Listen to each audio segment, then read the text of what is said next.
was about that, oh my God, I'm really handy with something, right? So if your last name is Rogowski or Polanowski, right? Meaning you're from a Polish descent, right? You should be able to do flips in your sleep. It's in your glove, right? If your name is Jose Juan, right? It's not, it doesn't work that way, right? It's not based on whether you're a good contractor. Contracting is about remodeling properties. Make sense? Flipping is about investing in properties, and these are two completely different things. And a lot of times people will confuse the two. You know, I guess I didn't know that two people were going to show up that we can make fun of. One guy is sitting in front of the room, another people are standing in the back of the room. So I'll use, you know, Angie and Andrew. So Andrew happens to be an electrical contractor, right? So he does commercial contract work for breweries, buildings, schools, that kind of stuff, right? So for him to get a house rewired, that's just what he does every single day. Does that make sense? Yet, just because he understands how to basically rewire a house, doesn't mean he's gonna understand how to flip a property and actually make money, right? So I'll give you guys two examples of this. So one example is a perfect small little property. So here's and I think this will prove the point really well. So here's the property I was just, actually before we almost got started, I was telling Lisa about it. This would be a practical life good example for you to think about. So, she's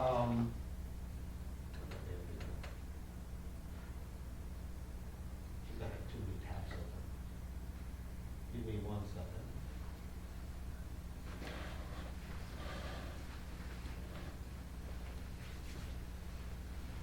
Okay, here we go. So this is a perfect example. So this is the property I was actually telling Lisa. So imagine this. This house happens to be a small little ranch, right? It's a small ranch, and this is in an area called South Holland.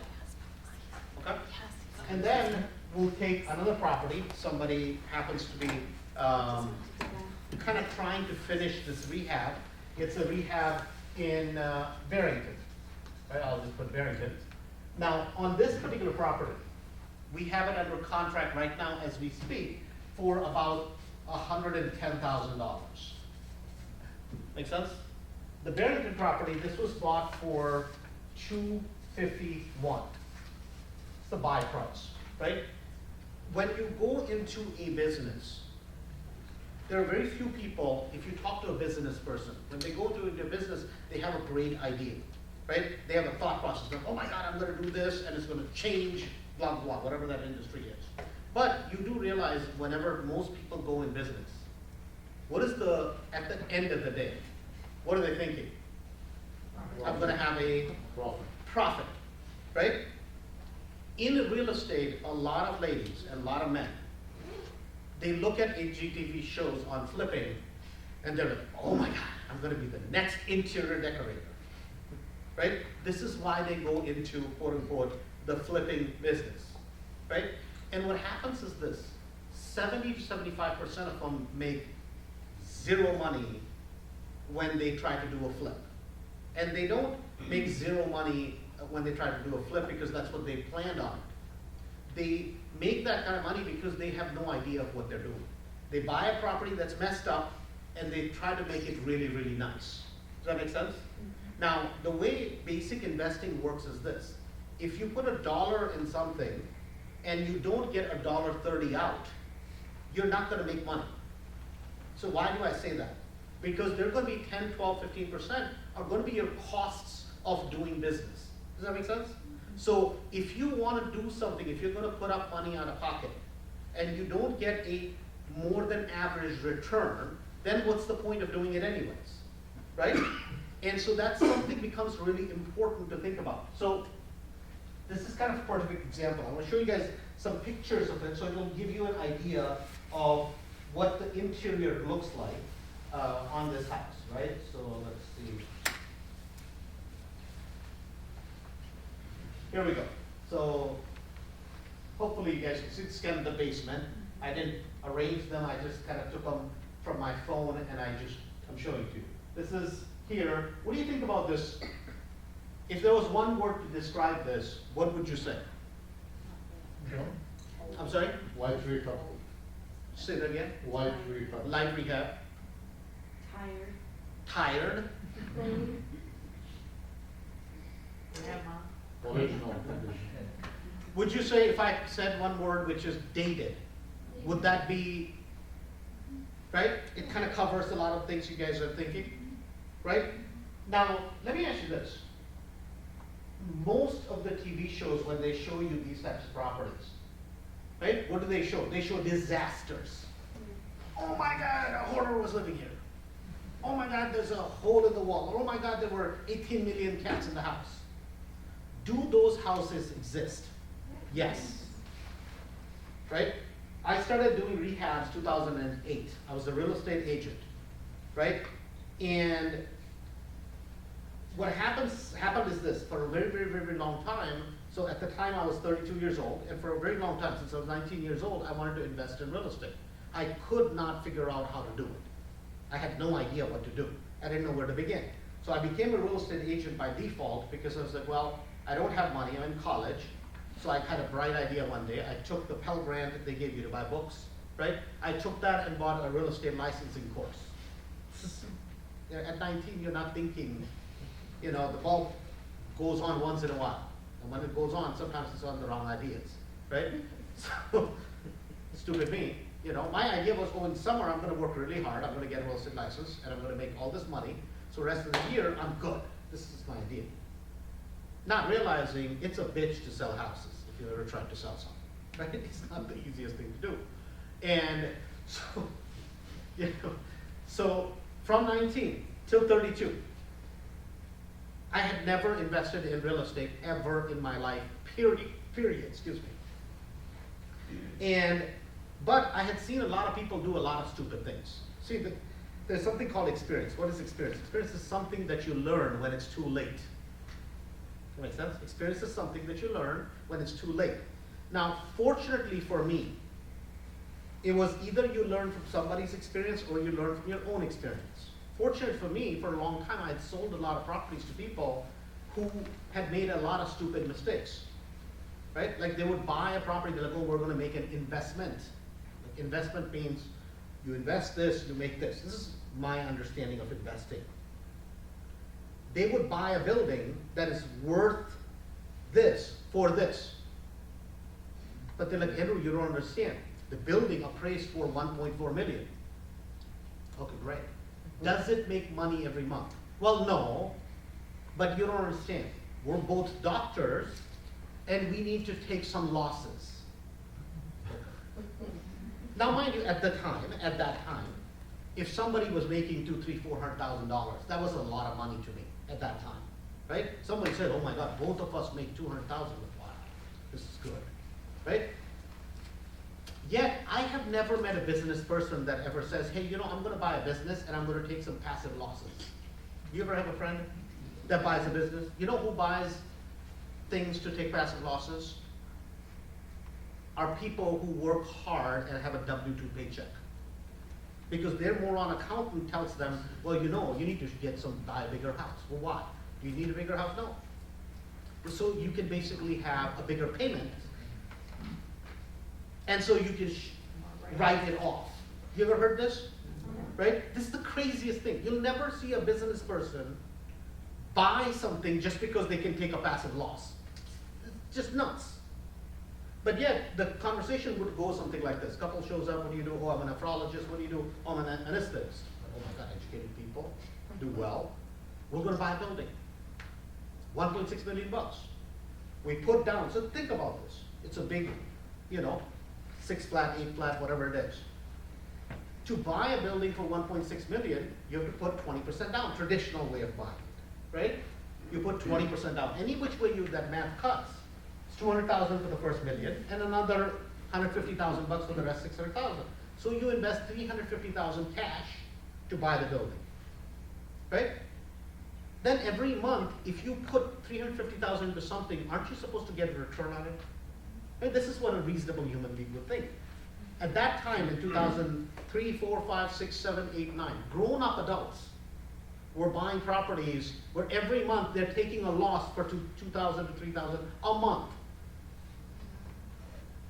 And now mind you, sometimes, you know, when you have a big mouth and a small brain, some people have that, I have that disease. What happens is you speak before you think. I've gotten better, but, so here I was, the real estate agent, selling the property. Now, I would make 25, 30,000 bucks, this should be good. I should have learned to shut up. Because guess what I was doing? I'm telling my clients, I'm like, guys, this is a really bad idea. This is really, really bad for you. They would get mad and go buy the same stupid property from somebody else. Then I learned, just shut up, smile, sign here. Because guess what? Trying to tell somebody, see, a man convinced against his will is of the same opinion still. Right? And guess how that story would end? 2008, 9, 10, and 11, guess what happened to those buildings?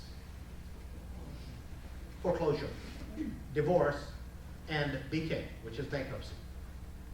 This is where they ended up. Because what they were doing was this. They were saying, hey, every month I'm going to take a $2,000 or $3,000 loss. And what they were not willing to admit was, they're like, you know, man, 2 years from now, I'm going to sell it for $2.5 million. And all the losses I had, I'm going to make up when I sell it. Does that make sense? Right? And this is how, so the more crazy you were during the bad times, during the good times, excuse me. Crazy people who had 10, 15, 20 properties with no equity, upside down, but yet, because of the crazy appraisals that were coming in, they were considered smart, because they were paper rich. On paper, they were very rich, right? Yet, their investments made no sense. Does that thought process make sense? So, reason I bring that up is this. For most people to look at a property which is this simple, this is a basic ranch, right? This is a basic bathroom. Does that make sense? Nothing very fancy about it. This is block. You notice every part of the house has hardwood floors? They're in pretty damn good condition. What would it take to make it really nice for the hardwood floors? Just strip them, put a coat of a little bit darker finish, you're pretty much done. Does that thought process make sense? Right? The first rule of flipping is this. You don't buy disastrous properties. Right? Try to avoid the reason I started it with that story was in 2008, 9, and 10. What I was doing was I was buying properties that were complete disasters because I thought that that's what I was supposed to do. I never went to a real estate class. I had just seen my clients for about 10 years or so commit a lot of stupidities. My rule for investing was one rule. I'm not going to do the stupid things my clients did. I guarantee you I'll make money. No, this is just, and I used common sense things. That if the property is not worth this much and I can't buy it for this much, I'm not buying it. I mean, this is my rule even today. That I'm not going to buy something that I think is going to go up in value. It's like expecting me to grow taller. It's probably not happening. Right? Because guess what? And this is what happens for a lot of people in real estate, that a lot of times they buy something because they think they're going to do something so wonderful that I'm going to increase the value, right? There are two types of thinking. Either you think you're going to basically keep rehabbing, and because you do so much rehabbing, that's why the market will pay you a higher price. Now, does that happen in reality? Of course, right? You remodel a house, you sell it for more. But you know what is smarter? Is you buy a good deal in the first place. Does that make sense? Once you buy a good deal, see, you might have heard the old adage, you make money when you buy, not when you sell. Meaning, if you bought a great property to begin with, you're ahead of everybody else, right? In 2008, I did about 10 flips. 2010, I did 30. 2011, 2009, I did 30. 2010, I did about 60 flips. In a market where everybody was losing their shirt. And the secret to it was nothing there was no secret except buying properties at prices that made sense, right? So if we look at this basic property, right? This is just a blah bedroom, right? Bedroom sizes for a property in that area in South Holland, can you change the size of the bedroom? No, sizes are what they are. But if the fit and finish of this house can just be updated a little bit, update, right? There's a difference between new construction, remodel, and update. Update will give you the highest rate of return on your money. Does that make sense? Right? There's no, I used to think, see, if you're an immigrant, it's easy to understand this, right? The only thing that immigrants understand is you work hard. Well, then what do I do? Well, you work harder. Well, then what do I do if it doesn't work? Well, you just work harder, or you're not working hard enough. We take simple shit and make it harder because we don't have any other strategy except, well, you just work harder. Our parents don't know any better, and they just tell us, okay, go to school and work hard. But dude, I did finish school, and then now I'm 40, 45, 50 years old, and this ain't working. Well, what do I do? Well, you must not be working hard enough. What we're used to is we are never taught to think from an investment standpoint. We're always taught to think from a standpoint of how many hours do you have and how much can you trade so that you make, rather than $100 an hour, can you make $120 an hour? Out of which $35 goes to the IRS, and then you manage to live on the rest. Does that thought process make sense? This is a little bit different way of looking at life, right?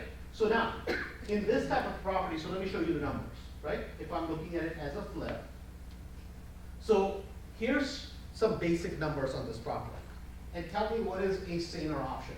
About $110,000 buy price, which is what I bought it for.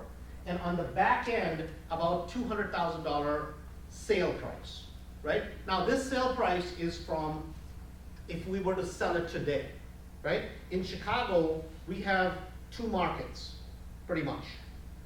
A market which is from end of February, March, April, May, June, July, August.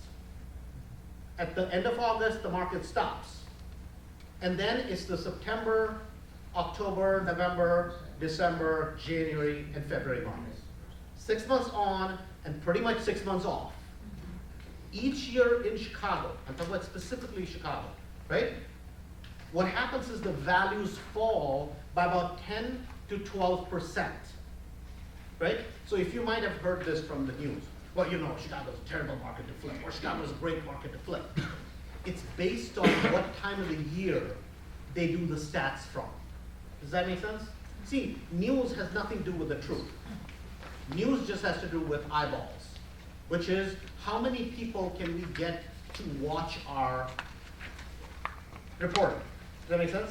And so what they tend to do is they tend to have a lot of hyperbole. It is terrible, right? It's 2 times as worse. It's never been this way in history. I mean, really? So what happens is this. Imagine if this property is selling today. So if you bought the property for 110, right? The rehab on a property like this, where the roof is in excellent condition, yard is in excellent condition, garage is in good condition, the grass is in good condition. I mean, that's picture exactly the way it looks. Do you have to do a lot on the outside? Especially going in the winter months? No. So the rehab is only an interior rehab, and the only place you have to do the rehab is where? Main floor. That's it. Kitchen and bathroom rehab. Where do you get the highest yield in a property? Kitchen and bathroom. That thought process makes sense? So now think about this. If this property is being bought today, right? It's went under contract yesterday. When do you think it'll close? About 30 days. So now we're November, probably beginning of December it closes, right? Right now we're in November, if I'm yeah. So end of November, middle of December, sometime it closes. Now the rehab is going to be done over winter. When is the property ideally going to be sold? End of February, March, sometime around that time. What is the best time to sell? Right? about March. So at that time, last year, if you look at the sales in this same area, similar square footage properties, what did they sell for? About 210 to 212, ballpark in that area, sir? Question, what do you do with property is done January first? You just hold it off the market. Or you hold? You hold it a little bit off the market for about January 20th, January 30th, and then you go. Don't put it on the market January 1st. You can put on the market even if there's a little bit of snow, but just do it a little bit away from Christmas, right? Because New Year, people get drunk. The hangover is not done until about 2 or 3 weeks into the new year. We all have New Year resolutions. The only one we can manage for 2 days is we're gonna lose weight. Then even that one is gone, right? I mean, that's just what it is, right? Understand human psychology. Because who's gonna buy this property on the back end? Is it gonna be an investor or a homeowner? Homeowner. When are they gonna wake up out of the slumber? Yeah, right? If they're gonna wake up sometime end of January, honey, we gotta do something, right? We gotta buy a property, blah, blah, blah. End of January, February, March, and guess what happens? There's an artificial bubble at that time for home buyers. This is before schools end. A lot of people think, well, I'm gonna do it by school end. No, no, no, no, no. Most buyers, especially this is a property perfect for a first-time home buyer. This is not a move-up buyer property. Does that make sense? It's a basic bread and butter house. Nothing very fancy about it. And what are they gonna do? They're gonna buy for a little bit more at the earlier time of the year. So think about what the delta on this is gonna be. It's gonna be somewhere around 210 or so all day long. If not, if it's decently done, you may be able to push like 215. Like somebody like them, somebody like Miss Lisa, somebody like the two people in the back, you know, Bernadette in the back and Robert, right?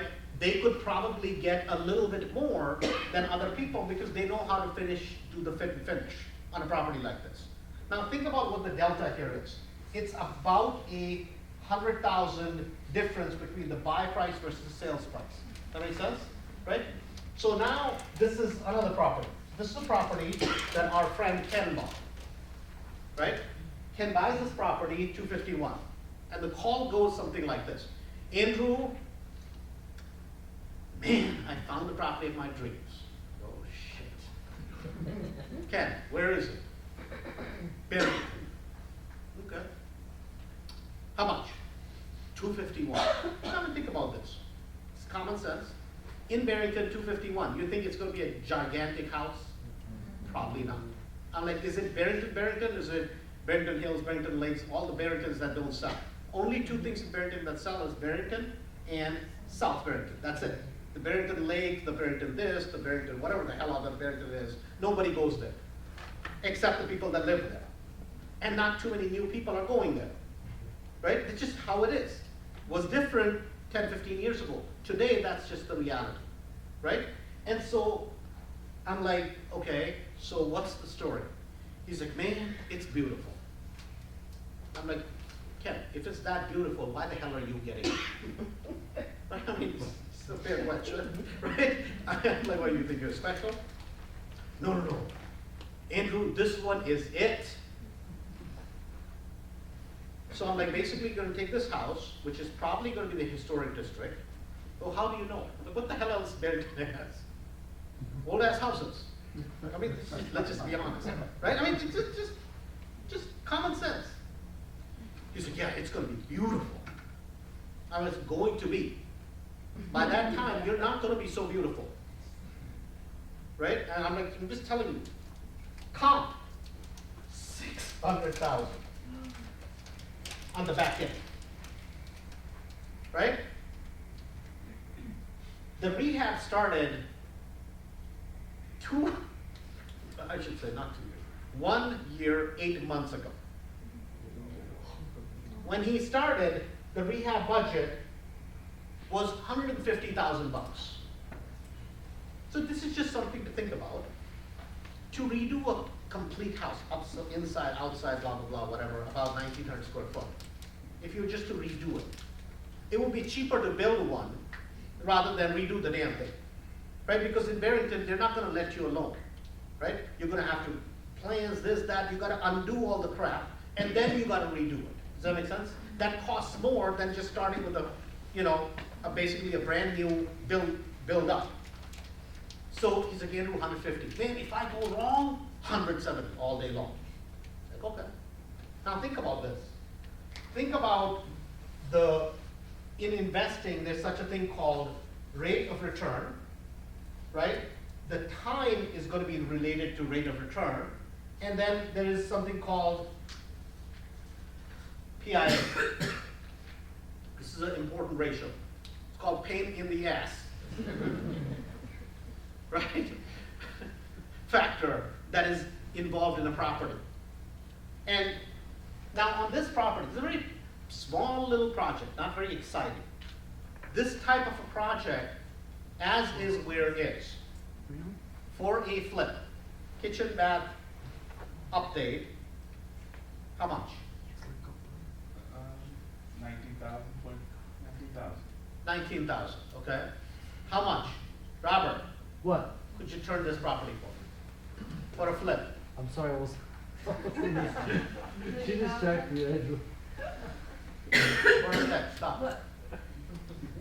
Could you do this for about 30,000 bucks, ballpark? Which one? The South Holland? Ranch. This ranch, Yeah, 30, 35. 30, 35, let's just say 35, right? So, he's being too cheap, right? But, Kitchen was only like 8 Ask feet long. me the numbers, I know the numbers. what would you say? No, seriously. I'd say 32. 32, Yes. okay, there we go. Miss Lisa? Hopefully 30. Hopefully 30, okay. But a reasonable human being could get it done between 30 and 35 without going nuts, right? Now, any house you can spend a crazy amount of money, but about 30,000 bucks, give or take, right? So if my number is somewhere around 30 to 32,000 in this property, here's how the numbers are gonna work out. About 33,000 or so for rehab, about 33,000 for all other costs, carrying costs, selling costs, blah, blah, blah, blah, whatever it is. And what does it leave me? About 34,000 bucks, give or take, for profit. Does that make sense? Now, in reality, what do you think is gonna happen? You budget 30, with rehabs has an interesting way of going. It's just like with most people's weight. It tends to go up and not down. Just saying, I'm talking about me, I'm not talking about you, I'm not about me, right? It just tends to go up and not down. And with rehab numbers, that's certainly the case. It never happens to be, man, I had a 50,000 budget, I got it done for 40, right? It doesn't seem to happen that way. But what happens in reality is this: even if this number goes up by 2, 3, 4,000 bucks, in reality, what's going to happen is your actual profit may be about 28, 29,000 bucks. Does that make sense? But it's doable within a December, January, February, March, April, early May closing. About 4 months, 4.5, 5 months. Does that thought process make sense? Whereas this project, today, there is 251,000 almost spent on that property already. Now, obviously, Ken calls me, Andrew, I'm almost done. And I'm like, dude, I'm almost tall. Right? I mean, I'm like, another foot to me, I'd be good. Right? Get the hell out of here, Ken. He said, but you don't understand, man. Now the house is worth maybe $650. I'm like, I think you're nuts. I mean, I truly think you're nuts. Because think about it. When it's all said and done, he's like, dude, I'm in it for about 500. Now it's worth 50,000 more, so I'm going to make more money. I'm like, no, you've just gone that crazy. Because think about how much it's cost him to carry the property for a year, 8 months.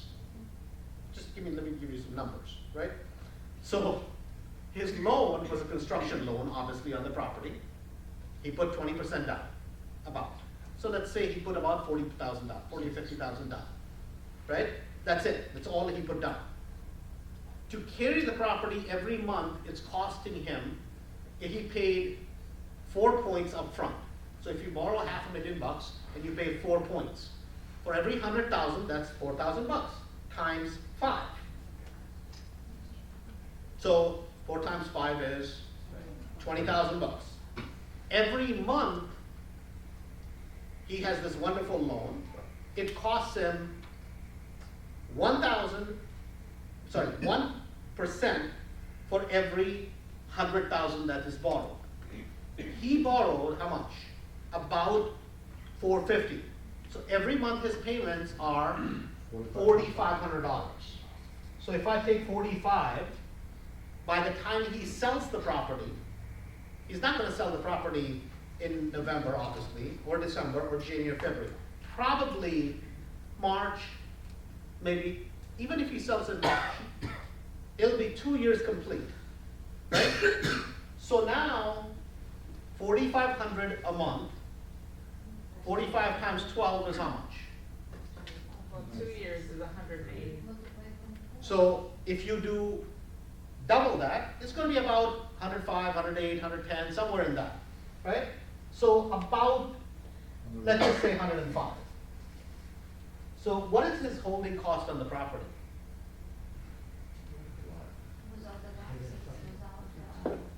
I'm not even counting any of that. My point is this. Now, it'll be a beautiful house, but does it matter even if he's able to sell it for 700,000? The point of doing a flip is not how much you sell something for. The point of doing a flip is how quickly you sell something and how quickly you put the money back in your bank. Does that make sense? The whole point of what most people don't seem to ever understand is the goal should not be how complex a project you can do. The goal should be how simple a project you can do. Does that make sense? It's the exact opposite way of thinking. People pass simple flips every single day of the week. Why? Literally, they're not thinking this, but they don't realize this, because the best thing that could have happened to people who do flips is HGTV. This is the best thing ever. Because guess what? Every idiot in the business, I mean, even normal people who are not idiots become idiots when they watch that stupid thing. Because they don't realize that before they show you the kitchen turnaround, guess who's advertising there?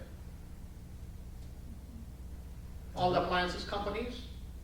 Who do you think, do you really think they pay for all the stuff that they put in these stupid houses and overdo them? You really think they're paying for this shit? I mean, honestly? That you take a house, you overdo it, and then you sell it, and ching-ching, you make money. That's not called reality, it's called reality TV. Does that make sense? Right? All the advertisers are subsidizing these stupid houses. And then they say, well, we made money. And then guess what happens? The average person goes out, tries to duplicate that, and it ends up being a disaster. Does that thought process make sense? Right? So why do I say this? So if you look at the market where we are today, right? There's a basic thought process that you should think about. That with a flip, number one factor is going to be time, right? And if you don't, and this is something important to understand, it was easier to do a flip 2008, 9, 10, 11, 12, and 13 than it is in 2018, 19, and 20. Now think about why, right? This is an intellectual question. Why? Because at that time, everybody was so busy going bankrupt. No, this is not a joke, this is the truth, right? That what happened was even the villages didn't care if you pulled a permit. They didn't have anybody, they didn't have inspectors to look at properties that were redone. When in the history of real estate have so many properties been redone, except in the last 10 years? That makes sense? So none of these villages had any building departments that made any sense. Right? In Streamwood, Hanover Park, Hoffman Estates, Schaumburg, all these villages, the building guy used to come and have pizza every weekend. He's like, dude, this time we're on the house on Library Street. What about next weekend? I'm like, oh, the other house is being complete, so we're gonna have, what kind of pizza do you want next weekend? And literally, they would drink beer and they would have pizza with our guys, having a good old time. He'd tell us how many tickets he issued this week. This is no joke. I mean, try doing that today, you're gonna go to jail for bribery. No, I'm just telling you the reality of the market. Why did that happen? The reason it happened was not that many people were doing flips. And so the villages were not prepared for this. The hedge funds come into the market, they're the ones who built the biggest departments, because guess what they would do? They would buy up this many houses in one village, and boom, they would put them back on the market. They would have problems, and there you go. Every village is, I mean, this is like, now it's like a police state when it comes to rehabbing a damn house. I mean, they make you feel as if you're doing something wrong. They're like, hey, listen, man, we're not stealing from anybody. We're just trying to do a rehab here, right? And the reason why it has become difficult, so if anything, if investors were smart, they would do less rehabs, not more rehabs. Now, mind you, me having said this, it took me until all the way 14 and 15 to realize that I could not stay ahead of the market by doing bigger and bigger rehabs. Does that make sense? Probably the one advantage I had over everybody else was I did not know how to do anything. I mean, I still today do not own a hammer. I don't believe in it. If owning a hammer made me more money, I would. It doesn't, right? Because real estate is about one thing, it's about evaluating your risk. It's not about rehabbing something. Does that make sense? Right? And that is something critical for most people to understand. You can take a house, make it nicer, update it, and get more money. But what you have to learn is, did I buy it in the first place? Was it a good deal? Right? And that is something important to understand. So, hey Lori, can you check, did that property on Wadsworth get listed? Yes, but no pictures. There's no pictures? Yet, I was just checking. Oh, okay. But you can open the link pictures. Oh, there is? Okay, I'm gonna show you guys properly. Okay, so the first thing happens always is that what is the time that you wanna spend on turning a property? 6 months. Right? 6 months would be ideal. Used to be, my goal used to be 120 days. Right? And I used to hit it almost all the time, almost. Right? Today it's 6 months. Why? Because two things have become tougher. One is the villages, and second is the damn home inspectors. Right? The biggest pain in the ass is the village and then the home inspectors. The home inspectors expect it to be a brand new house. Every house to be a brand new house when it comes to flips. Right? Which makes sense. You got the appraisers and Oh. even the insurance agents. Yeah. I had to put a new roof on because of the insurance. Really? Where? What town? I'm thinking. Okay. So, number one issue is gonna be time, right? My suggestion would be is 6 months. Number two is gonna be is rate of return, and this is something important to understand, which is that most people come to real estate not because they have too much money. This is just most people, right? They come to real estate because they wanna multiply what they have, or they don't have a lot to start with, right? When I started, my initial investment was $20,000. That's all I ever invested in real estate ever, right? And my deal was simple. How do I start with little and how do I multiply it using real estate? Does that make sense? So if most people are coming here, there's gonna be two things. It's gonna be your money and it's gonna be borrowed money. On your money, how much rate of return should you be making or would you like to make? Right? Because if your cost of money, let's just say, is 12% for the year, which is 1% a month. And this is always interesting whenever people tell me, you know, Andrew, last deal, man, we made $70,000. Okay, great, it's wonderful. How long did it take you to make it? Well, you know, it doesn't really matter. No, it matters. That's like saying last week you went to work, your boss paid you $2,000, let's say. So if they paid you $2,000, you probably make about $100,000 a year, right? Ballpark.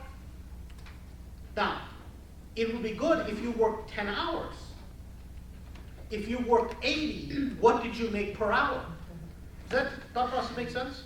So it's relevant when I say that if you made $70,000 on the flip, how long did you keep it? Because if you kept it 2 years, you're better off working at McDonald's. They pay higher. I mean, this is just the truth, right? But if you did it in 4 months, if you did it in 5 months, that's good. And how many other projects did you do while you were working on this one? Does that thought process make sense? Right? So that's important. The way we look at it always is this, that if we borrow money, or if we're using our own money, for every ballpark about 100,000 that we invest or we borrow, after the cost of money is paid, right? Or after the cost of our money is paid. So if I'm gonna pay my lender 12%, why am I not gonna pay myself that? Is my money free? Of course not, right? So if I put 30,000 in a deal and I borrow 130 from the lender, then even on my 30, I need to get paid something, because that's the money working for me. And then it's me working on the headaches, right? And so beyond this, per deal, what I want is for about, let's say it's $150,000 to $200,000 back-end deal. Back-end meaning this is what we're selling it for, right? So meaning now you take this and you reduce it down by about 35%. So my money in the deal is going to be about 100 to say 140, something give or take a little bit. You guys get this? On a deal like this, I want to make about $28,000 to $35,000 net profit, net profit. Does that make sense? After cost of my money is taken out. Now, if the deal is a higher price property, if it's a $300,000 property, right? Then this number needs to go up to about 45,000. Am I making sense? No. I can't make at 300,000 you make 25,000 bucks. That's not a profit. That's called an embarrassment. Right? And a lot of times, and this happens sometimes. I'm not saying it doesn't happen. It even happens to us. But at least we call it an embarrassment. We're not mislabeling it as a profit, right? Because that's a bad investment of our money. Does this thought process make sense? A lot of the times what people think is this: the bigger the projects that you do, the more money you're going to make. And it's never, almost never the case, right? A lot of people are envious of builders. Man, you know, I know this property, they tore the property down and they put this big $1 million house. Or $2 million house, right? Like they do in a bunch of parts of Chicago. $400,000 for a 25 by 125 lot. Now you put a house on it, single family house, building material cost, and all the other costs, labor costs, $500,000. It's going to take you 18 months if you're really good, right? If you're really good. And then you sell it for 1.3 and 1.4. What do most people look at? Man, they bought it for 400,000, you know, he sold it for like 1.2, he killed it, man. Not realizing, dude, add the numbers. If you add the numbers, most of these builders are working on a 6 and an 8% margin. And a 10% cost price reduction in that price range, you lose your shirt. Guess who has the most amount of bankruptcies in America? Number 1 is builders. And number 2 is doctors. Doctors. Right? Because doctors know how to make money, they just don't know what to do with it. And the other thing is called a divorce. Right? But the number 1 reason why builders have money, because they always are in this boom and a bust cycle all the time. Because they're working on a 6 to 8% margin. Does that make sense? It was very different when in 1995 to about 2006, builders actually for the first time in history were making 18% returns. You know why? Because your dog could get a loan. I had a dog named Mikey at the time. every 4 days I'd get a call, is Mikey home? I'm like, dude, you know, he went out. When will he be back? I'm like, he's a dog, man, he'll be right back. Don't worry. He just went down to take care of business. I'm like, you do know he barks. They're like, oh yeah, that's okay. Can he breathe? I'm like, oh hell yeah, he can breathe. Then we can give him a loan. Right? Why were builders making that much money? Not because anything made sense, it's just because you could just make up a number and you get an appraisal. Right? You just say, oh, how much did you buy the property for? Oh, 800,000. What do you do? Oh, I pick strawberries. Oh, great. It's wonderful. Everybody in America should have a house. This is what was going on.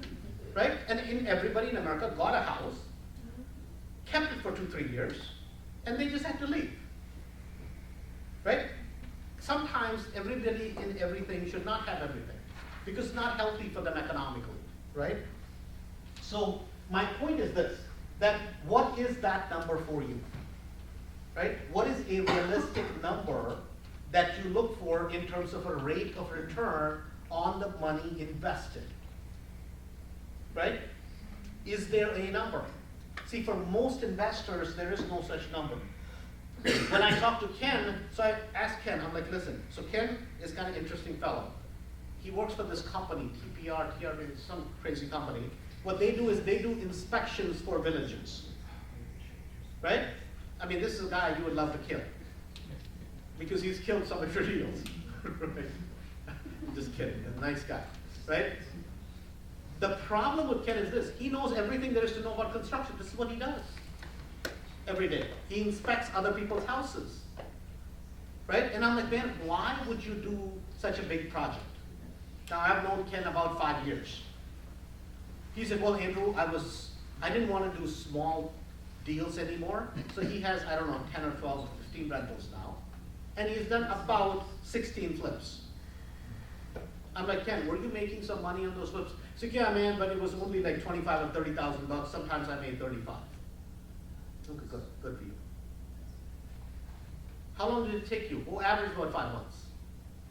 Now, I've known him for about 6 years. In that 5 years, in that time, if somebody has done a handful of flips, has bought 16, 18 rentals, he's doing good. Every year, on top of his job, he's making about 130,000 bucks, 140,000 bucks, doing flips.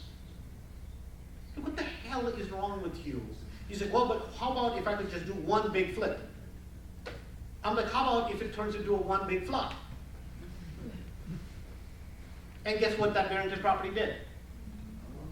It's one big flop, right? And my point is that just because it's bigger, it doesn't mean it's going to make him that much more money. Does that thought process make sense? Right? So the first thing what you have to look at is what is the time, what is the rate of return, and then the other thing is what type of market are you going to do the flip in, right? So there are going to be 2 or 3 different types of markets. If you're in Chicago, the typical thing to do is you're going to put a second story on, right? You're going to basically redo the property to an extent where everybody's going to fall in love with it, the typical HGTV stuff, right? The question is this, why not do a $30,000 or $40,000 rehab and just make 30 or 40,000 bucks and move on with life in 4 or 5 months? Because guess what? It's not very sexy. It's not very exciting, right? So a perfect example of that would be people like those in the back, right? Big flips, big numbers. They made big money. Robert Bernadette, right? So they would take a property, burn down a house. Andrew, we can make it beautiful. And they did, right? They actually made it beautiful. And they made about 80 to 100,000 bucks. The problem was this, the house was beautiful, they just aged a little bit more that year. Meaning the amount of headaches that they had to go through to make that 70, 80,000 bucks. Is it worth it? No. Versus what they did was they pulled in and they came outside a little bit, which is to the suburbs. And now they're doing more flips in Buffalo Grove, Arlington Heights, and properties in Buffalo Grove and Arlington Heights, there are basically blah houses, and then there are some big houses, that's it. There's nothing in between. Either there are small little piddly ranches, or split levels, raised ranches, that's it. Those are the old style houses. Those houses, if they go in and then they go open it up, guess what happens? They look amazing. Does that make sense? For people who have a skill set of doing what they do, it makes sense to do what they do. For people like me, I don't understand a lot of construction. I understand real estate. It makes much more sense for me to do a property like I was suggesting Lisa. Why? Because it's very quick and profitable. Does that make sense? Because I never have to go there. What the hell am I gonna go look at that house for? What is there to look? A kitchen, which is 5x5 kitchen? You understand? There's 2 cabinets on this side, 2 on this side, 1.5 on this side, and 3 in the bottom. I mean, there's nothing to look at. And people are like, Andrew, don't you go to your flips? I'm like, no man, they all look the same.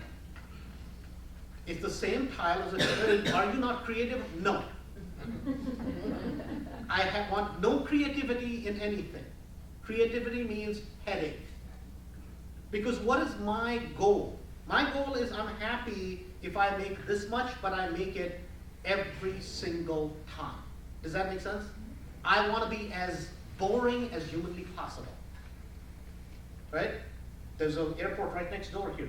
I have a very creative thing in the hangar over there. That's where I want to be creative. But for me to be able to afford something like that, I have to be very blah with real estate. Because I don't want any excitement in my business. This is just me. I want to be as boring as possible because boring means profitable. Does that thought process make sense? Right? And I'll show you guys an example, maybe since they're here. So being every time possible, right? Every Sorry? time. There is a risk as well, right? If you're dealing with multiple properties, the risk of every time being successful also. I'll give you an example with flipping. The best flippers in this world, for every 7 projects they do, 1 project is not gonna make any money. Right, Sam? Yep. Now, And these and guys are it'll pretty, take you twice as long. it'll take you twice as long, Yep. right? Yes. Just even a simple project, the ones that you think are the easiest ones are gonna be the most pain in the ass. Right? It's just life, right? The point with flipping is not making money every time. The point with flipping is not losing money. Right? I mean, and nobody is willing to admit this. Like, show me in Chicago, right? There's all these gurus in town. Show me the last 10 projects that you did. And the time frame it took you. Because if you can consistently do 10, 15 projects, 10, 15 projects, 10, 15 projects all the time, you'll have a massive bank account.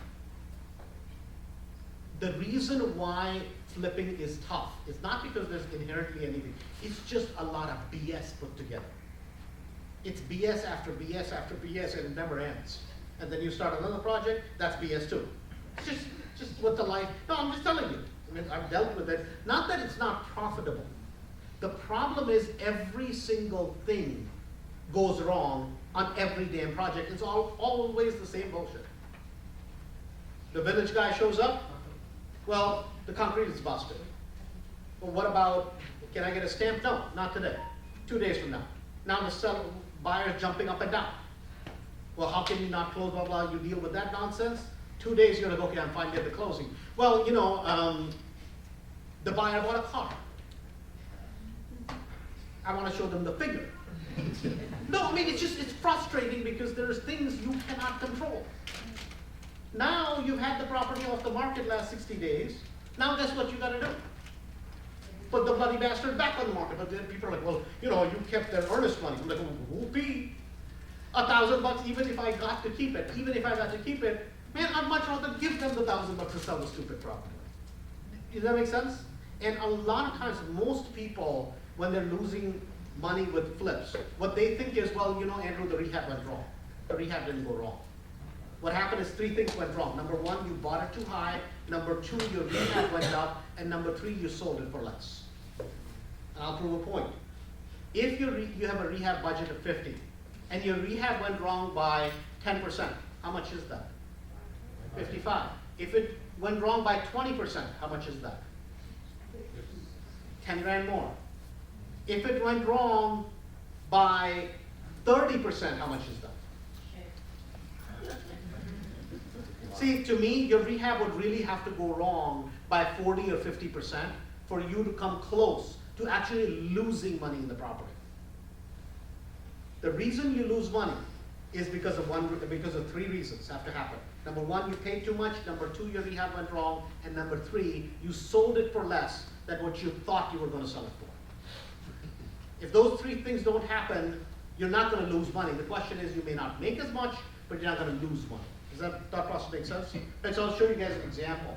Hey, Robert. Yeah. That's sciatica pain today. What? You know, masseuse. Hold on. I don't know, sciatica issue today. Like how? That is a big book. PIA, man. This is not a pain in the ass, man. It's a pain in the back. Do you want a massage or something? Massage you or something? I swing the other way. I'm good. Hey, give me your address for the property. Which one? Anyone, man. 460 Castle. 460 Yeah, Castle. that's it. So this is a perfect example, right? So this is a property, this is a finished product, right? Did you guys do anything to that otherly to the thing? On the outside? Yeah, Roof and siding and windows. roof and windows, no Roof siding. no, roof siding and windows. Oh, roof siding and What is windows. it, what neighborhood is this? This is Buffalo Grove, Okay. right? So this is a blah property in Buffalo Grove. If you pay close attention, I don't know if I can show you or not. The You driveway see is this bad. driveway? Bad. You know, they didn't even touch the driveway, right? It's kind of winter time is when they did it, so they did not touch the driveway, they just left it. But if you look at the rest of the house, so they did the siding here, right? Oh, it's nice. They opened up the whole house, right? Which is, by opening up the whole house, is they took out one wall, and then they took out a staircase which was in between. And even though it looks like incredible amount of money was spent here, this was a 70,000, 70, 75? Yeah, it was like 70 something when it came. Okay, 70 something when it was said and done, right? And this is a rehab for this market, in this case with these finishes, right, is an appropriate rehab without going overboard.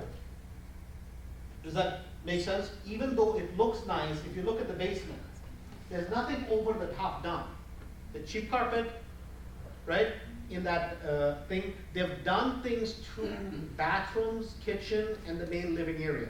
That's where most of the money was spent, besides doing the windows, which you have to do in these types of price ranges, right? But this is not something that was kind of over the top, but it looks really nice. If you even notice the deck, it's just a basic floating deck, and We covered the car. they covered was The it concrete concrete? was bad, it was cracked. Okay, so the concrete was bad, so instead of taking out the concrete, they just put a basic floating deck right on top of it, and that's it, and got the hell out, right? But if you look here, and this is what I wanna show you guys, right? And this is important.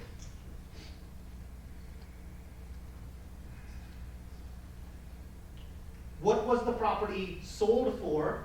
372, right? And then what was it bought for? 192, right? The other thing is, when was it bought? And then when was it sold? How many months? 4.5 to 5 months. Does that make sense? So now, if we go back and look at these numbers, right? If you look at about, I'm just going to round it off just to keep it kind of easy, so it's going to kind of fit. So 372, anybody got a calculator? Yeah. 180. If you take, say, 70% of this, of 372, how much is it?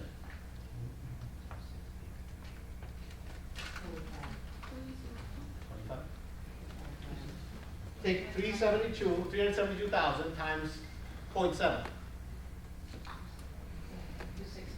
260, right? Minus the rehab cost. What did you say her rehab cost was?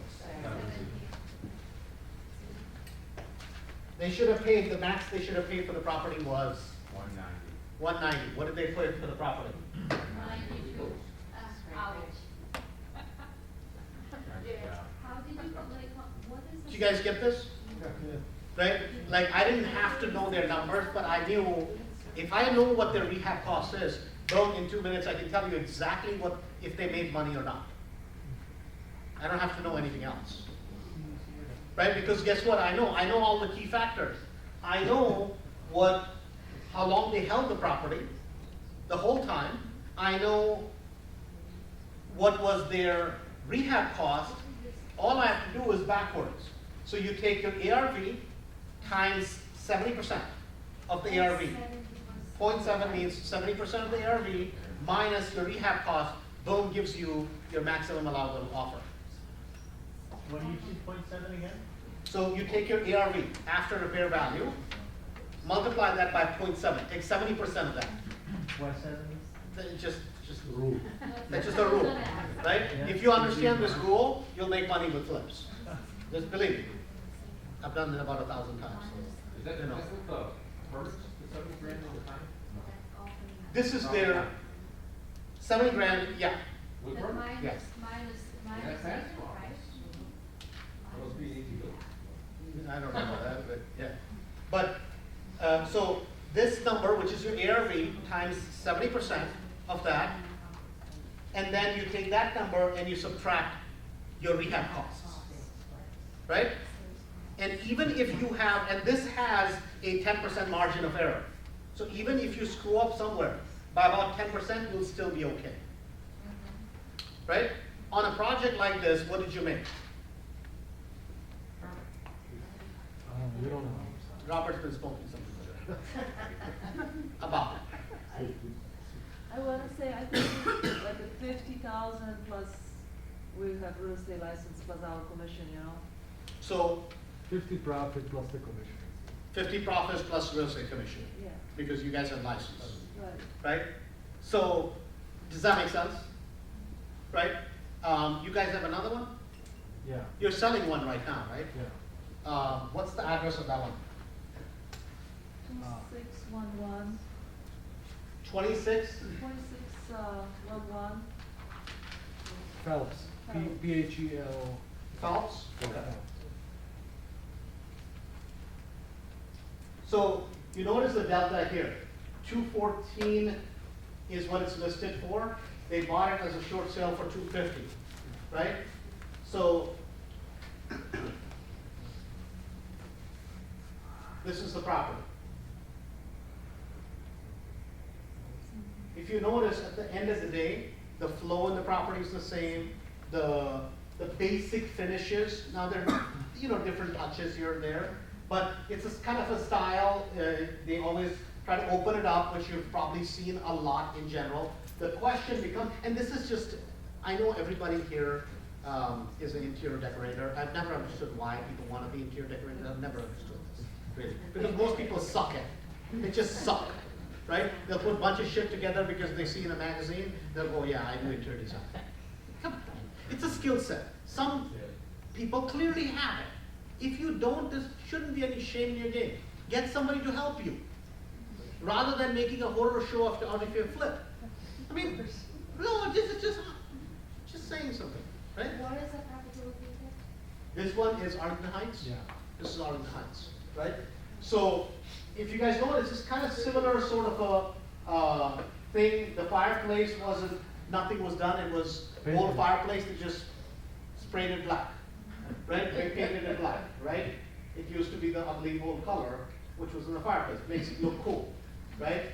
And they have kind of a look that works for them. So on this type of property, what will you guys make when it's all said and done? It's probably the same. About the same? 50 grand. Huh? Look around 15. Around 50? Mhm. So, give me one of your properties over there in the city. 1723 1723 Ridgeway. Ridgeway. So, you guys bought this here, what, 350? No, 130. 130. Okay, here we go. So, this is how they bought it, right? Beautiful. And then, when they sell it, it looked like this.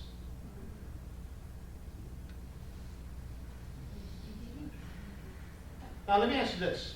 Do you think this house took less work, or do you think the ones in Buffalo Grove and Arlington Heights? This Buffalo Grove. Because why? This is a much, much, much bigger pain in the ass. This was a good project, Andrew. Yeah, then I'm sure this was a good project, right? I'm sure, right? It's a beautiful project. Is this the one that the back was all messed up and? No. The Chicago has all the back messed up. No. No, the- You know, listen, he has a sense of humor now. He didn't have a sense of humor when he was working on this stupid project, right? No, this was fast. This was done fast. This was done fast, but who Yeah. did the work? I did. There we go. Right? My point being is this. These types of projects are very sexy. Right? I mean, there's a bunch of these they've done. And there's another one where it's second story addition and blah, blah, whatever. My point is, this is not necessarily, how much did you make on this? 100? Yeah, about 100, yeah. About 100, right?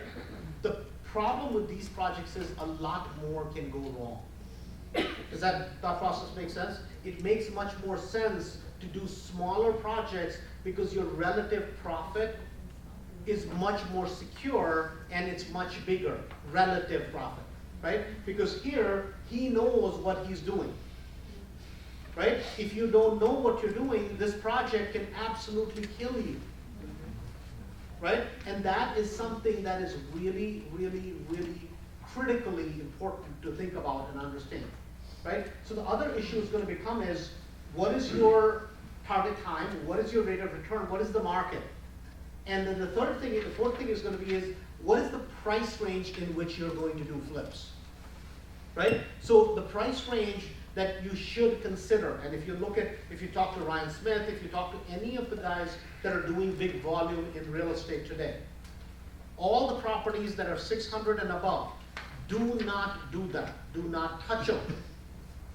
Because there's awfully lot of them that are sitting on the market. You might have heard rumblings about, oh, is the real estate market going to go down? Oh, is it going to go up? You know, that sort of nonsense.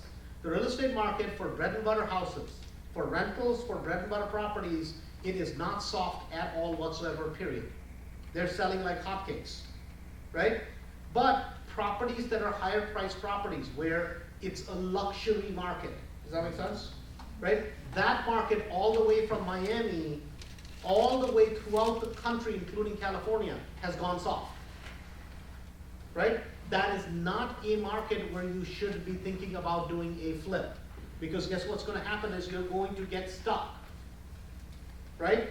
Bread and butter markets, they are selling, and they are selling like hotcakes. If you guys have seen any of our videos that we did, even the video on wholesaling and the whole thing, right? Just today, actually, I again called the senator for the state, and we had this conversation again today, right? I'm like, hey, listen, we're buying a bunch of properties, closing on them, and just reselling them after cleanup. They're like, that is not a wholesale, that is a flip. You guys just get what I'm saying. A lot of the properties today, it makes sense just to close on them and then sell it to somebody else who is stupid. There's a lot of people who are getting in the real estate market that are just completely nuts. It's called, we're the cryptocurrency now, right? A lot of stupidity happens when the market gets good. Everybody's thinking about, oh yeah, there's money to be made in real estate. So guess what's gonna happen? If you find good quality properties, you clean them up, put them right back on the market. And you sell them for a profit. You don't have to do a rehab, right? This is a wrong concept that people have, that we have to do a rehab to make a profit. You don't. You just have to find the property which is really, really good, stick it back on the market, and the sucker will sell. In fact, you can do half a rehab and sell the property, right? Property on Vernon, I don't remember the address on it. That's exactly all we did, right? We bought the property, you know the address on it? 8148 Vernon. 81? 48. 48 Vernon. If you look at this building, that is exactly what we did, right? This building, we rehabbed half of it. Okay, this is half of it that we rehabbed. The other half of it, we just left it open. We didn't do anything to the other half of it. It's a 6-unit. Okay, we rehabbed half of it. The buyer's like, oh my God, maybe I can do the other one myself. Right? This is beautiful, right? If you look at the numbers on this, this is crazy, right? If it was bought for 204, right? Actually, it was bought a little bit less, and then it was sold for 360. Does that make sense? Why? Because if we had done more rehab, now we would have to charge $450 for it. There was no market at $450. Does that make sense? So we basically did one side of it, and we're like, oh, people are, oh yeah, this can be beautiful. Well, good, you make it beautiful. Right? Because the fat in anything, think about this, right? It's like, you know, it's like, think about this. There's a big hunk of bone, right? There's a big meat on it. You take the biggest bite and let every other fool fight for the bits that are remaining. That's called investing, right? It doesn't help if you take the entire bone and suck it dry, because you leave nothing. When there's nothing on there, then everybody realizes that there's nothing on there. But you gotta leave a little bit of meat for somebody else to chomp on, because guess what they'll do? They'll be foolhardy and overpay for the property, right? And this happens every time. I'll give you another example of How much was the rehab? How much did you put into it? 50. Right? How were you able to sell it and it wasn't habitable, one part of it? No, it was habitable, it was just ugly. How did they finance this? Huh? How did they finance? Yeah. The finance, it's a multi-unit building. All day long it'll finance it. Wait. No, in this case, there were tenants. We didn't even take them out. We took all the rent all that month.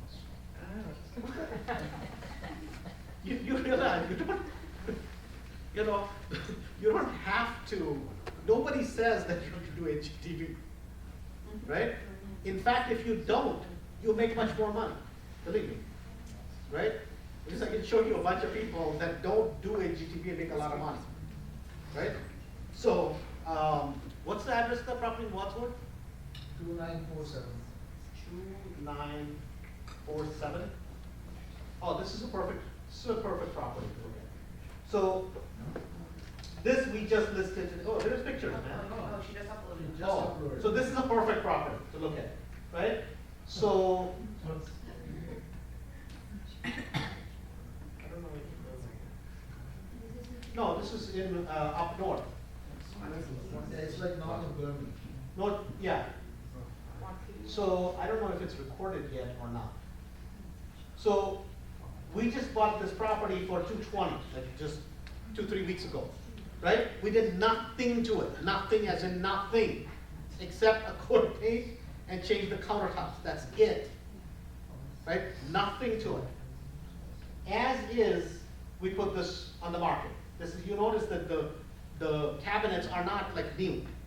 They're okay, but they're not new, right? It just is what it is. We staged it, and this is staged with like cheap ass furniture. No, I'm just telling you it is, right? We certainly did not do what these guys do on it. You left it green? I'm sorry? Listen, it's an Indian that was picking the pictures. I mean, picking the paint colors. Did you even paint this house? No, oh, he didn't even pay you. I touch-ups. He's Indian, so don't even reply. This is not even, right? I put a new granite. I know, yeah, he did put granite. You know, and that too was not inexpensive. The point being is, it was bought for 220 something, and if you notice, it's one day on the market, it's listed for 339. That makes sense? Right? That's just what it is. Why would you want to do the work if you don't have to do it? Right? Now, somebody else will be like, well, Andrew, you don't understand. I can do the work and I can sell it for 20,000 higher. Good for you. If you do 40,000 in work and you sell it for 20,000 higher, I'm not sure who understands math.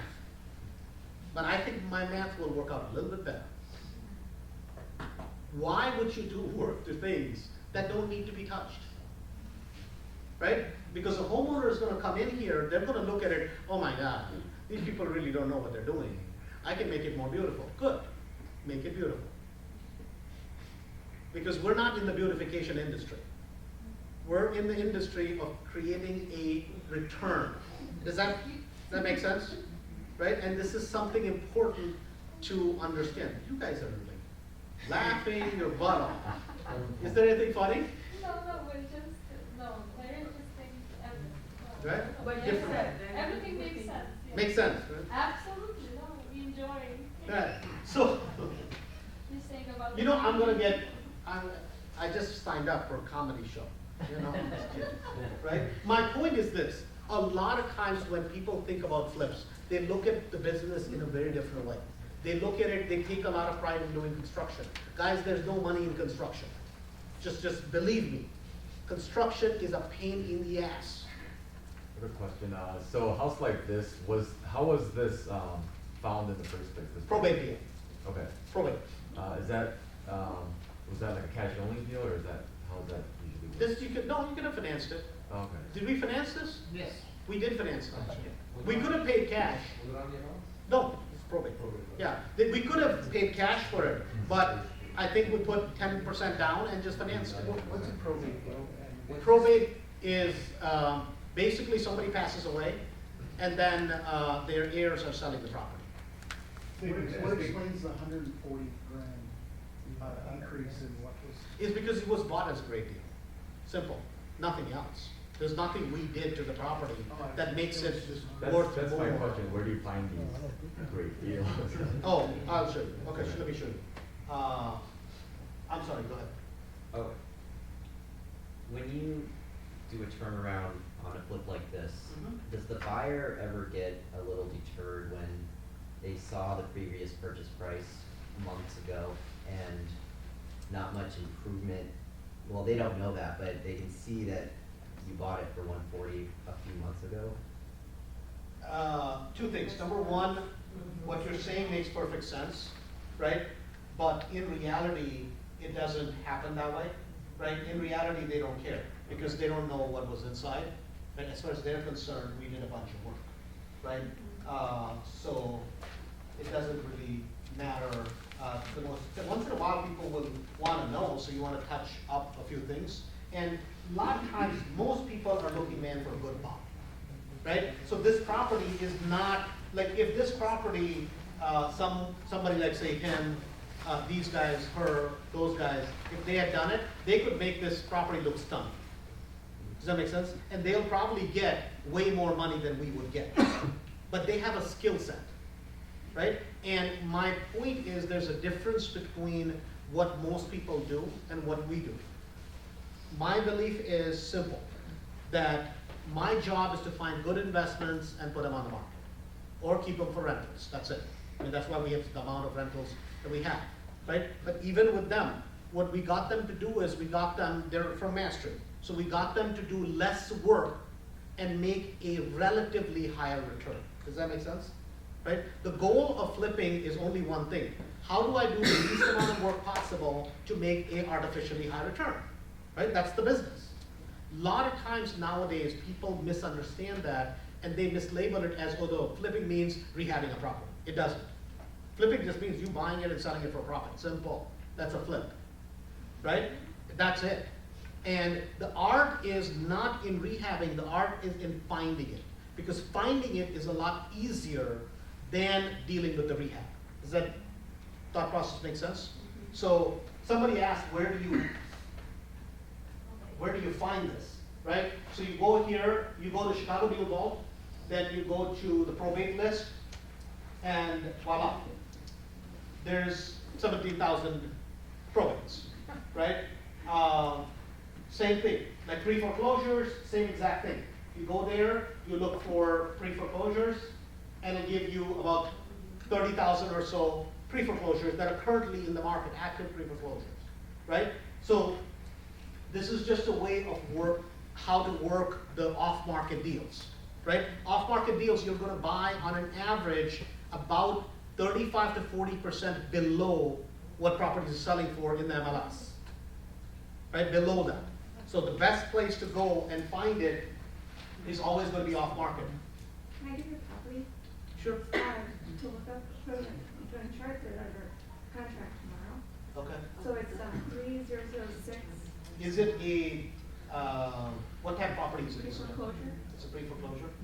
Which means bank owned, right? No, pre-foreclosure, pre means it's not been foreclosed yet by the bank. 3006? Rose Avenue. No, Rose Park.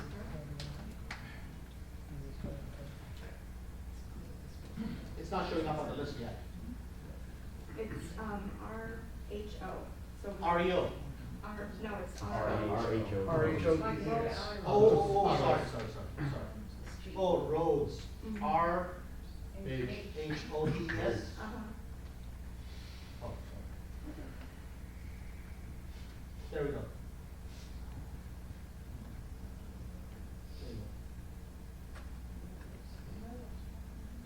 So this is the seller, Yeah. Arturo? Mhm. There we go. What do? You contact seller or?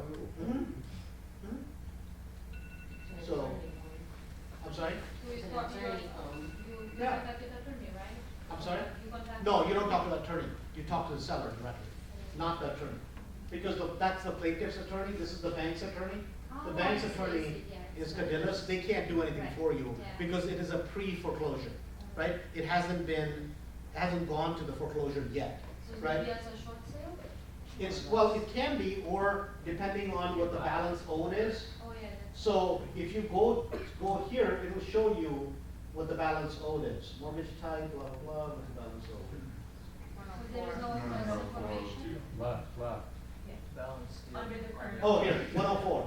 So 104, the property is approximately worth, what, 240, 250? Yeah, and it's here under contract for 130. You're getting it for 130? Yeah, it'll work. It's a flip you're gonna do? I don't know that, I'm wholesaling. Oh, you're gonna wholesale it? Okay, good. Good. So how about, like, So, owners? how much rehab? Like, he just did a new roof addition, it's like ready to go. How much taxes? 44. Oh, talk to those guys, talk to these guys, talk to her. Any of these guys, this guy, all these guys will buy it, right? I mean, you have a built-in buyer like that. On talk to her, Chicago Deal she'll buy it. Vault, if you're looking at the information, whether the numbers tell you something or the demographic information of where these properties are, tell you something, how to understand where these properties are, fine, but is there any way to see how buyers are making stupid mistakes on their purchases? Does that happen everywhere, or does that happen in certain places? Let me see. Because I'm thinking of, let's say, the first property you showed, right, that had like $110,000 purchase and then 210 sale price. Those kind of buyers are all over the place. Yeah, I mean, so you can do kind of a couple of different things, right? Let me show you something cool. So what you can do here is, you can go here, so you can go to not private lenders, sorry, cash buyers list, and look up all the cash buyers in a zip code also, right? But what you're looking for is the retail buyers information, right? That's what you're looking for. If there's value. If there's value in, Meaning, understanding it that way, when you're actually looking for a good deal, or when you're trying to find a foolish buyer. Oh, okay. Is So there the- value in looking at it in that kind of statistical No. way? What you have to look at is what is the back end value on a property, Okay. right? That's it, All right. right? That, you look at the back end value, and you know the property, you know the address of that Hirsch property? Because that's a one off, I can think off the top of my head. So this will make some sense. 850 Buttonwood. Huh? 850 Buttonwood, Maplewood. No, but, Hirsch is better, so I'll Hirsch. just. 3413. 3413. West Three Hirsch. for one. So this is a perfect property, look at, okay? So this is a property that, so this is property in a pocket of Chicago, which is right next to Humboldt Park, right? Which, if you notice, we purchased it for 100, okay? Now, this pocket is a very hot pocket. Could we have done a rehab here and flipped it? Yes, we could have easily done the rehab. The problem is by the time we would do the rehab, that'd be 60, 70,000, 80,000 into it. The property is kind of obnoxious because the top of the property, there's not enough room, headroom. So now we would have to go up, right? We'd have to open it up, dormer it out, all that kind of stuff. Too much headache, and it didn't make sense to do it.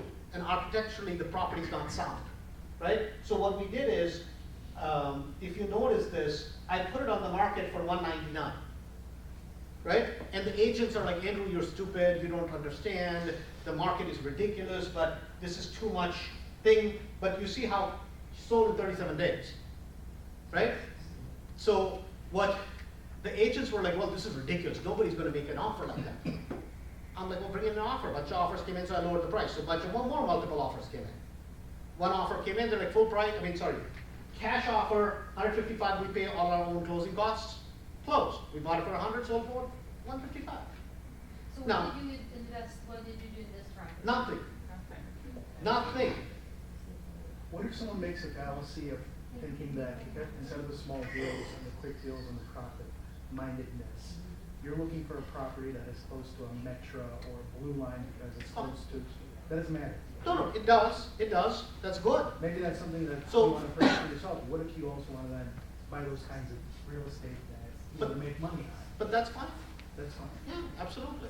See, the point is this. Because you're you- evaluating risk, right? So if you're You're- thinking, Yeah, you're evaluating risk, but you're making money because the back end on this property, right? The way you evaluate risk is this. Completely rehab this property, right, at that moment in time and market. On the back end would be worth 280, right? But now to get to 280, I'm gonna have to put in $150,000 to get it there. The problem is the property's not structurally sound, really for me to build, I'd have to do a lot of support, this, that, it's a lot of headache. So what makes sense is, most people be like, oh yeah, I'm gonna take on this project and I'm gonna be the next superhero. You don't have to be. right, Be a Pee Wee Herman and make money, who cares, right? The point is that we are in the investment business, right? So here, I'm going back end is high, but I don't need a huge back end for me to get a good return on my money. If I put up 100 grand and I get net 45 back in a matter of few months, What's the easiest way to estimate a good back end, looking at neighboring properties? neighboring properties, Redfin and Zillow. Zillow? Right? I mean, if you get really technical about it, here's something I'll show you. Oh, here it is, right? Another way of doing it, the exact same thing, you can do this same thing, I've showed this, sometimes this is kind of technical, but you can kind of do this, which is, like, you can download all the sales in an area, right? You can export all the sales in an area, and then highlight all the ones that have sold twice. You guys get this? Right? You highlight all the ones that have sold twice. If you don't know how to use Excel, it's called YouTube. This is how I learned it. I'm just telling you. Right? And then what I did is I basically put the spread there, which is the buy versus the sale. If you notice this, list price versus sale price. And I put a spread, right? If it's a smaller price range and I know the zip code in which there's a spread, I can look up who did the flip. Does that, you guys follow where I'm going with this?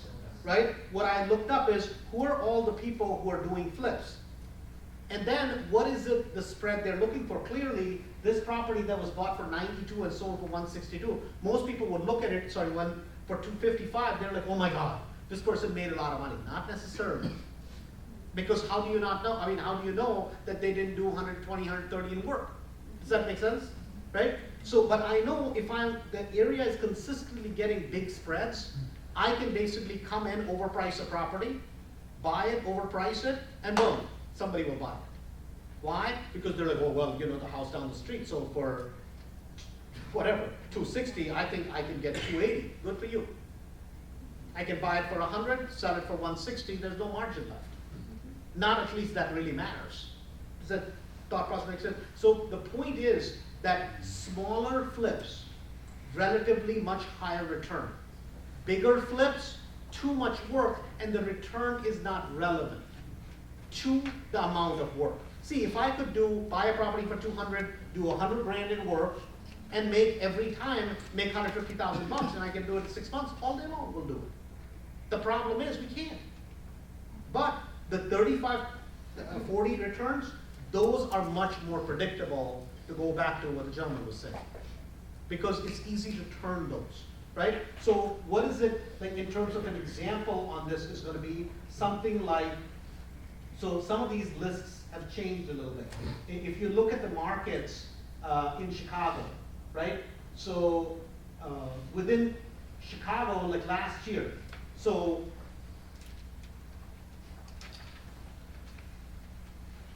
here, if you look at Belmont-Cregan, last year there were 32 flips, sorry, year before, in Belmont-Cregan. Last year there were 46, yet the buy versus sales price went down.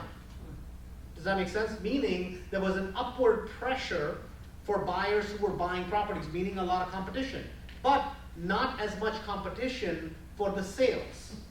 See, you guys follow? Because it hit that threshold where the prices were being squeezed. So guess who ultimately made less money? The person who was doing a flip. But what do most people look at? Most people look at that market, oh, Andrew, but there were 32 flips or 45 flips last year. Who cares? What I care about is what was the delta, meaning what was the spread. Does that thought process make sense? We should be concerned about the spreads, not about the number of flips. We give this out to people in Chicago, REIA, or on the Facebook thing, people go nuts. Oh my God, now I got the list. Well, good for you, you're screwed. Because that stupid statistics doesn't mean anything if you don't know how to read it. Does that make sense? Right? It's not just numbers, it's the data behind it is what is important. If I was to pick a market in terms of doing a flip, I would pick Washington Heights. I would not flip, I mean, Loop is obviously out of the picture. Auburn Gresham or Belmont-Cregan is going to be a tougher market to do a flip in. Why? Because the price point is much higher. I can make much more money in Washington Heights because in Washington Heights I can buy a property for 80, do 40, 50 in rehab, and I can make 40 to 50,000 bucks. Does that thought process make sense? Right? The same thing is going to be, I wouldn't do a property in Chatham, I wouldn't do it in Roseland, but I would do West Lawn. West Lawn is going to be a lot more profitable because guess what? A lot of it is Hispanic neighborhood, right? They're not buying in Hispanic neighborhoods, they're not doing properties that are over the top, right, rehab-wise. So your numbers are going to be much better in West Lawn for doing less amount of work. Does that make sense? Austin's a great neighborhood which has been just plagued with crime. But now it's coming around. But I would not try to do a flip in Austin.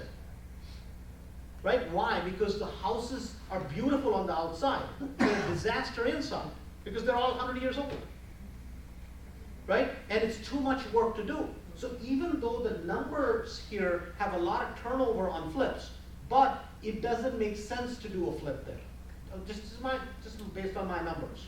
Right? So if somebody from Main Street came to me, they're like, Andrew, where do I do it? I'm like, go to Washington Heights in this particular list. Go to Washington Heights, go to Calumet Heights, go to Calumet City, go to West Lawn, go to Clearing, go to Ashburn, and go to Garfield Ridge.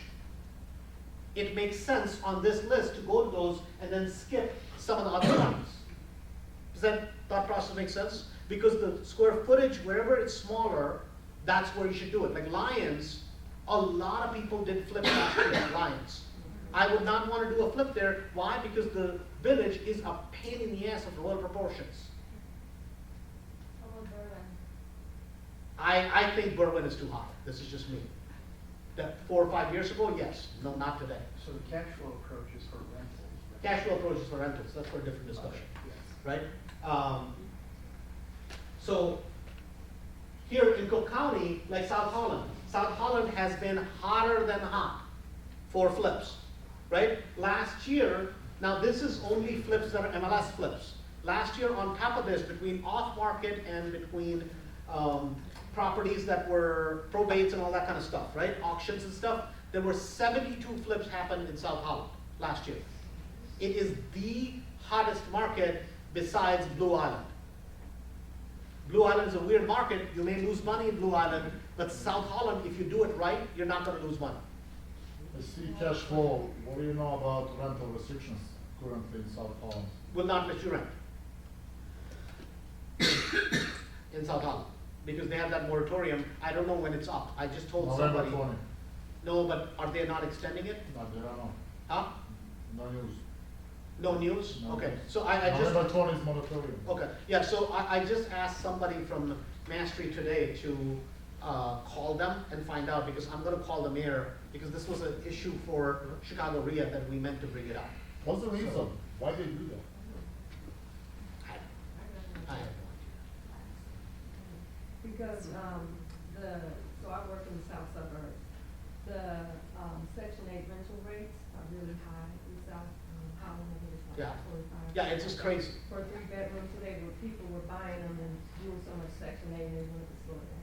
Oh, that's what it was? Yeah. Okay, yeah. So, I mean, and I don't know why Section 8 pays so much over there, I have no idea, right? They just do. They do it in Dalton also. Yeah, Dalton is crazy, right? Dalton, if the taxes are reasonable, you can do a flip. But don't buy a property with high taxes in Dalton, people are not gonna qualify.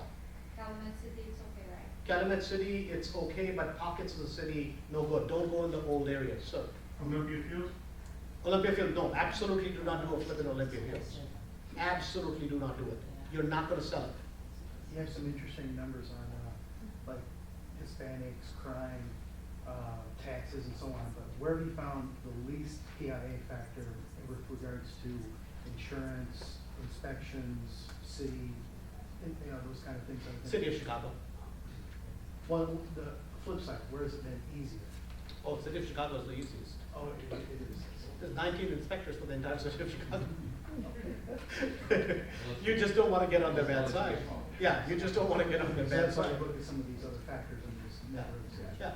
So, like, in this area, obviously, like, Homewood is good, Cicero is a pain in the ass, Bellwood is a pain in the ass, but it's good from a flip perspective. Obviously, Streamwood, if you can find something, obviously, Calumet City, Evergreen Park, Oak Forest, Dalton, Maywood, I would not do a flip if my life depended on it. Do not do a flip in Maywood because you are going to lose money, right? Do not do, Westchester is great, again, the city's a pain in the ass. The only thing in Westchester you should check for is the line, the water lines coming in. Do not add a bathroom in Westchester, please.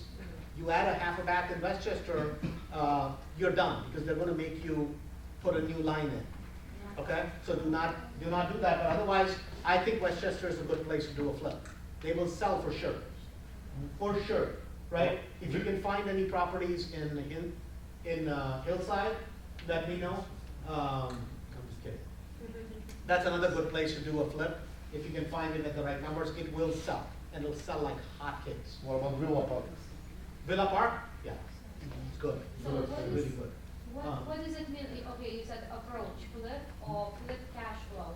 So either or, you said in Bellwood or One flip, both. right? No, you said in,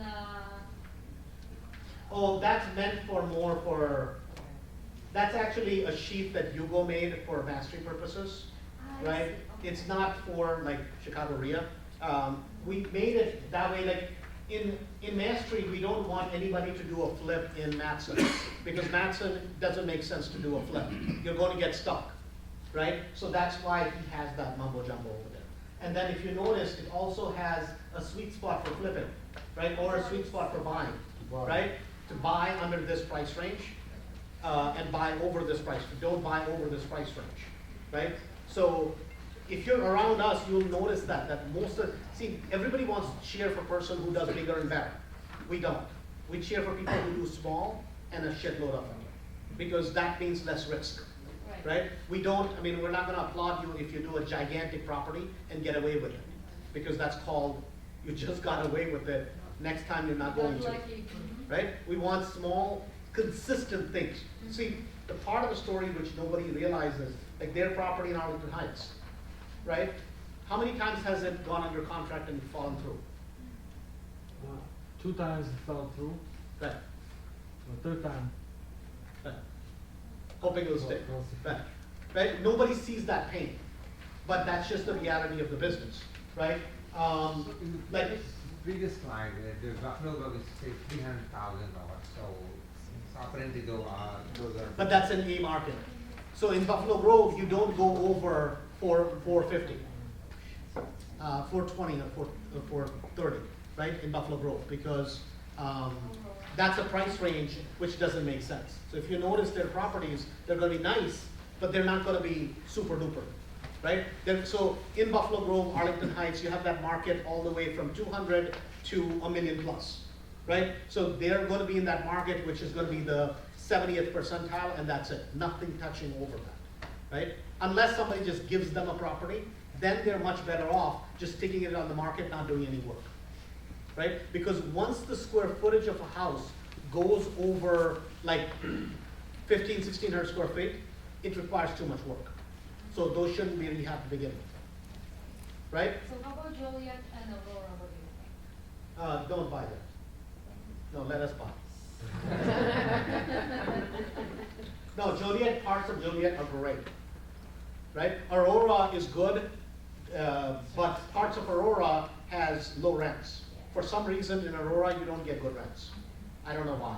Not the part, obviously the part next to Naperville is great, Right, but the it's part, more expensive too. yeah, but the part away, so Elgin makes sense, Batavia, Frankfurt, all these areas make sense as long as your numbers are good. These are solid flip markets, I mean like solid, right? No questions about it. All these markets work, right? Obviously this is DuPage County, anything you find in DuPage, it's ridiculous, right? It's ridiculously good in DuPage. Everybody wants to be DuPage County, right? That's just how it is. Low taxes, probably? Relatively, not low, but people like DuPage County, right? Yeah? Lake County is great as long as you're not in Winnetka's of the world, and like don't, in Lake County, don't buy anything 600,000 and up. Just don't do it, because actually they're selling for less. Properties in Lake Forest today are selling for less per square foot than they were in 2008. What about like, Waukegan, Gurney? It's phenomenal, phenomenal. Where? Waukegan, Gurney, and that market, even Beach Park and that market is phenomenal. How Right. about Wheeling?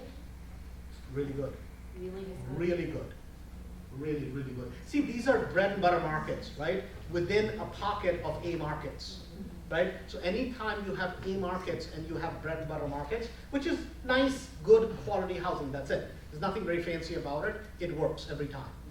And what, is there a difference between like doing a townhouse versus a single family? No, No? no. The biggest thing is the price. If you can find it at the right number, it'll work, all day long. So Maybe that was Skokie. if you can find something, I mean, all day long it'll work. It's just that, see, the problem is like areas like Skokie, I think people should avoid. The reason, not because they don't work, they work really well, but it's just the numbers are not there. And the numbers are slim, but in Skokie you should be doing wholesales. Anything that comes up in that area, wholesale it out. Because people will pay artificially high prices just because it's Skokie, right? I mean, there's a property we're doing in Northbrook Park that's coming, right? We're gonna ask $60,000 just because. What do you mean wholesale? How is that? You just don't do any work, you just sell. How do you So choo- we put it back on How do you the choose areas where you wanna, where you wanna put? Oh my God, that's a long discussion. You go. Can you talk about your deal vault thing? So this is the bad guy behind that. whole thing.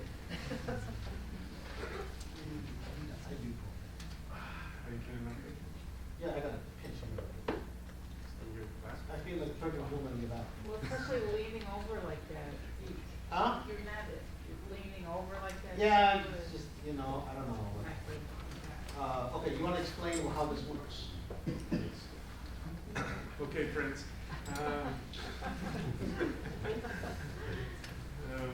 So well, we built Chicago Deal to give you a competitive advantage, okay, so to make you more successful. So one of the questions was, which markets will you invest for flips or rentals? So we've done that analysis for you. We have analyzed over 300 areas. So all you need to do is, I'm gonna click on area reports. And in here, you're going to select, Andrew's been talking about the area types, A, B, C, D, so bread and butter, B and C, or by your approach. So what are the best areas for flips? We have them here, for wholesaling, for cash flow. So for instance, for flips, all you need to do is click search, and then we'll tell you all the areas, and then you can sort by area type, D being the most distressed, A being the best area. So right here. So we're going to tell you all the areas, like some of them Andrew just talked about today, and then the type of area, and then the approach that we recommend, okay? So this approach is based on supply and demand and absorption rates. How quickly the properties are selling in a particular market. Also, it's driven by the rental market, how strong the rents are compared to the acquisition cost of the property. So like, as you mentioned, Des Plaines is called, Des Plaines is like an A area where still you can buy great properties under $250,000 and the rents are very high. For a 3-bedroom, you can rent the property for up to $2,000. So instead of doing driving for dollars, you have all the analyses right here. So we're also going to tell you, as Andrew mentioned, the sweet spot to buy. So what that means is that we're going to tell you the number that you shouldn't pay more for a given single-family home or a duplex attached, which is extremely powerful. So the topic of today's was finding the top flip markets or rental markets. So this is how we find them, and then you can go into the details of any of these. So in this case, for instance, I just randomly picked Hoffman Estates.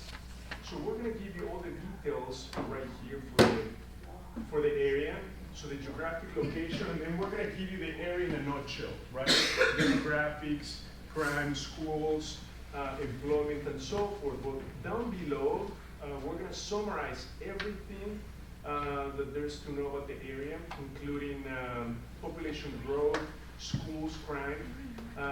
Most importantly, right here. So we're going to rate the area, right? Hoffman Estates is an A area. We recommend a cash flow. Why cash flow? Because the rental market is very strong in Hoffman Estates. Not only that, but we're going to tell you the numbers based on the property type, multi-unit, condos, or single-family homes. This is what Andrew was talking about. The sweet spot to buy a single-family home in Hoffman Estates is under $280,000. It's going to stay on the market for about 2.5 months, market time.